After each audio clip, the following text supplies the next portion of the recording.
All right, let's take a look at our lesson on the quadratic formula. Now this should be a review for you, so this should be a really easy lesson, right?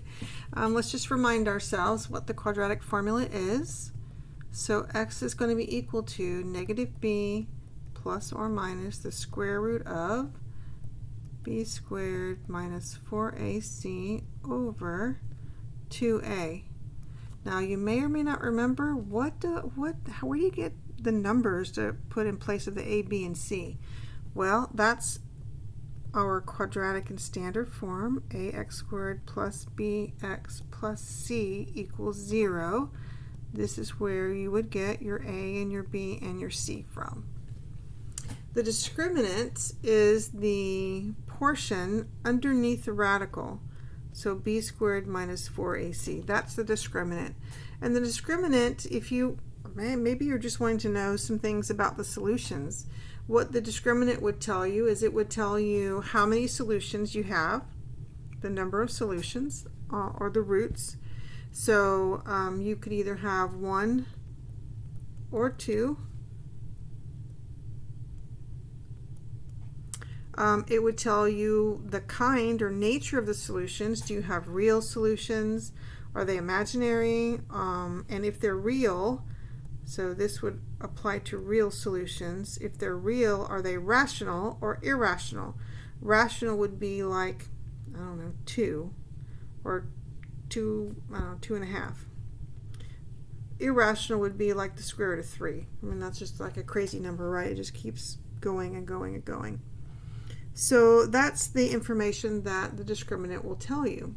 So how do you know? I mean, what are we looking for with the discriminant? How are we going to know whether we're going to get, 1 or 2 solutions or what kind they are? Well, we have some examples on the next page, and we'll kind of walk through those. What would that be? So let's take a look at some examples, and we can continue to dig in and figure this out throughout these examples. So let's first write down what a would be. A would be 2, b would be negative 1, and c would be 4.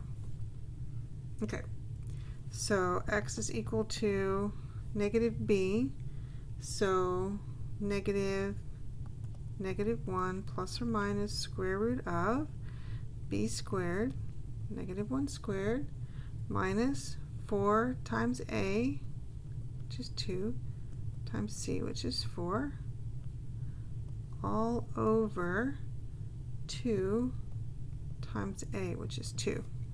So the discriminant is the stuff underneath the radical, right? It'd be negative 1 squared minus 4 times 2 times 4. I mean, that's what the discriminant would be. And we do that arithmetic, and we get that it's negative 31. Now, since the number under the radical is negative, that's going to generate an imaginary solution. And imaginary solutions always come in pairs. It's always 2. If the number under the radical is negative, it's always going to be imaginary and 2. Okay, so if we continue on with that, let's just continue our arithmetic. It gives us 1 plus or minus the square root of negative 31 over 6. So cleaning that up, it's 1 plus or minus I root 31 over 6. And if we wanted to write that in our proper, oops, it's not 6, I'm so silly, it's 4. 2 times 2 is 4, not 6. If we wanted to write that in proper a plus bi form, then we would say 1/4 plus or minus root 31 over 4i. Okay, so let's keep moving on, look at some more examples.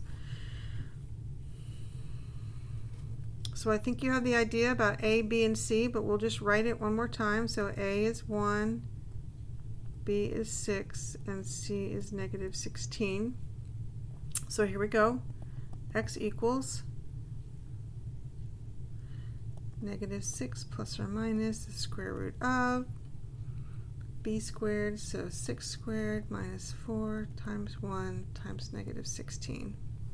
So our discriminant would be 6 squared minus 4 times 1 times negative 16.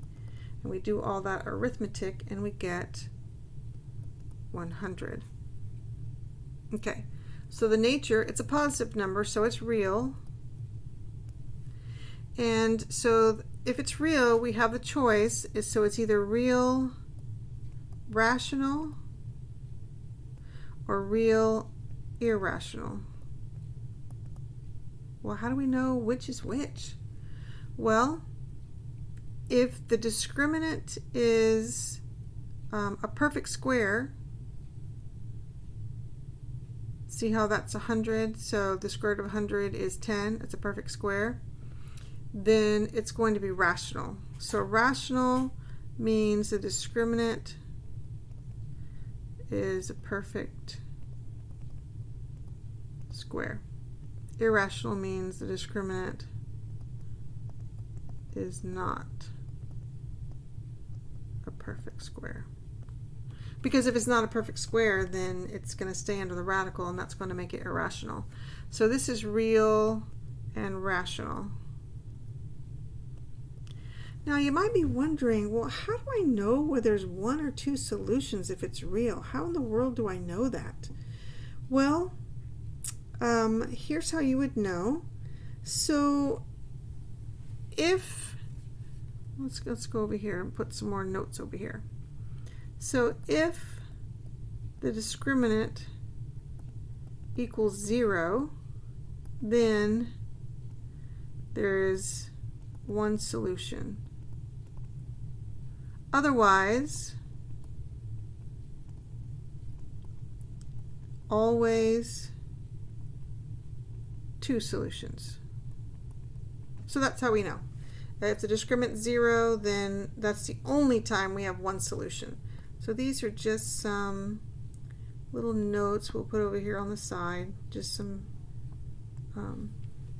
specific stuff for us.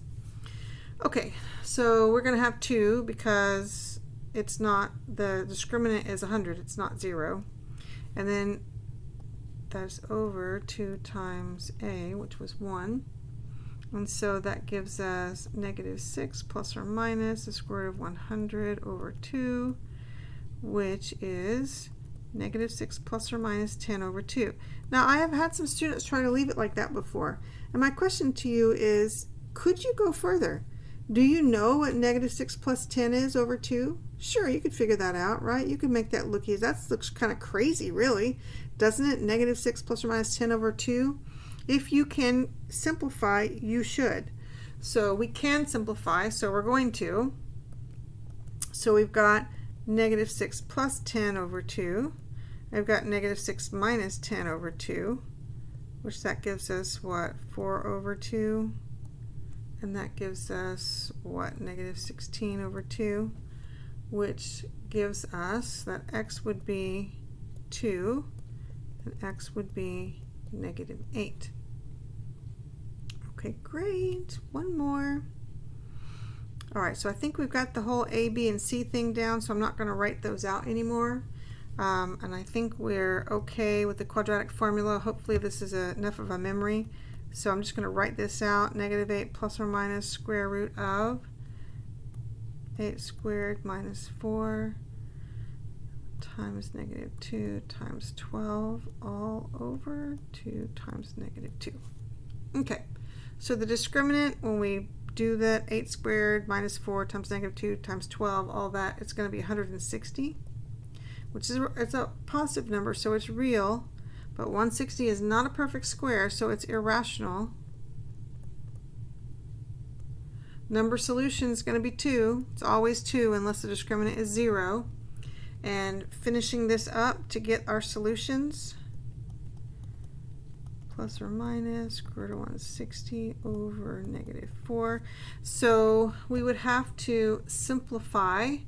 I love factor trees. We're just going to do a factor tree on 160. That is what, 16 times 10. Okay, well, square root of 16 is 4. That's easy. So this would be negative 8 plus or minus 4 square root of 10 over negative 4. Now, maybe you remember this, maybe you don't. I don't know. If we're to simplify, like take a 4 out, we would have to be able to simplify it from both parts. Okay, we can't just like cross one piece of it out. We have to be able to take it out of both, which we actually can. So let's do that. So this would go to, what would that be? Let's see, a negative 8 divided by a negative 4 is 2. And that plus or minus, dividing by negative would turn the positive when negative and the negative one positive. So really, no effect. 4 over 4 is 1. So our answer is, we can write it like that if you want to. You can write it as plus is a 2 plus or minus the square root of 10.